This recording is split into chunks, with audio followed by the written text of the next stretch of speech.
আসসালামু আলাইকুম রহমতুল্লাহ বারাকাতু। আমরা এখন আমার আরেক প্রতিবন্ধী এরকম বোন, তাকে আমরা সহযোগিতা করব। আপনারা আমাদের সাথে থাকেন আর আমাদেরকে এই কাজগুলি করার জন্য উৎসাহ দিয়েন, যাতে আমরা এই কাজগুলি আগামীতে বেশি বেশি করতে পারি।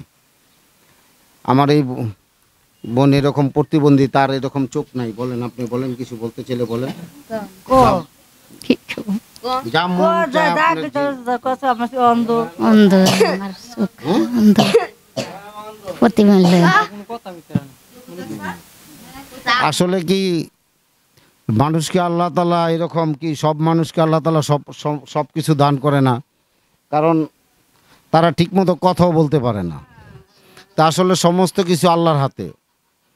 দেখেন, আল্লাহ তাআলা এরকম আমাদেরকে হাত পা ঠিক রাখছে, আমাদের অঙ্গগুলা ঠিক আছে, যার জন্য আমরা চলাফেরা করতে পারতাছি, সব কিছু করতে পারতাছি।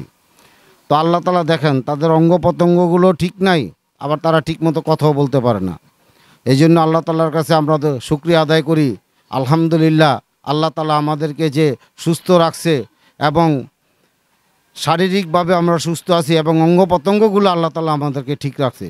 এই জন্য আল্লাহ তাআলার কাছে আমরা শুকরিয়া আদায় করি, আলহামদুলিল্লাহ। এটা আল্লাহ তাআলার একটা নেয়ামত। আসলে কি সমস্ত কিছু আল্লাহ তাআলার নেয়ামত।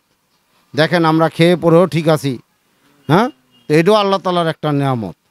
তো আল্লাহ তাআলার কাছে এই জন্য আমরা সর্বদা সর্বসময় এরকম আমরা নিজেরও যাতে এরকম সমাজের মধ্যে সুশৃঙ্খলভাবে চলতে পারি, নিজেরও যাতে সুখ শান্তি পাইতে পারি, আবার যাতে আমাদের আশেপাশে প্রতিবেশী যারা আছে, আমাদের দেশের মধ্যে যারা এরকম প্রতিবন্ধী আছে, এরকম গরিব অসহায় আছে, তাদেরকেও যাতে আমরা এরকম সহযোগিতা করতে পারি।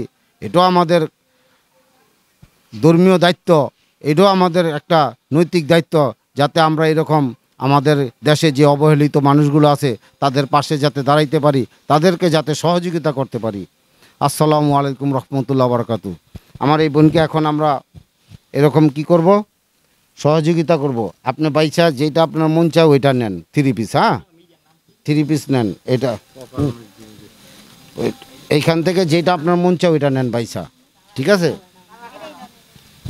হ্যাঁ, ঠিক আছে, এটা নেবেন। আচ্ছা, ঠিক আছে, এটা নেন। আচ্ছা, এটা বাইচা নেন। ঠিক আছে, খুশি আছেন আপনি? পায়া খুশি আছি। খুশি আছেন? আচ্ছা, আসসালামু আলাইকুম রহমতুল্লাহ বারাকাতুহু।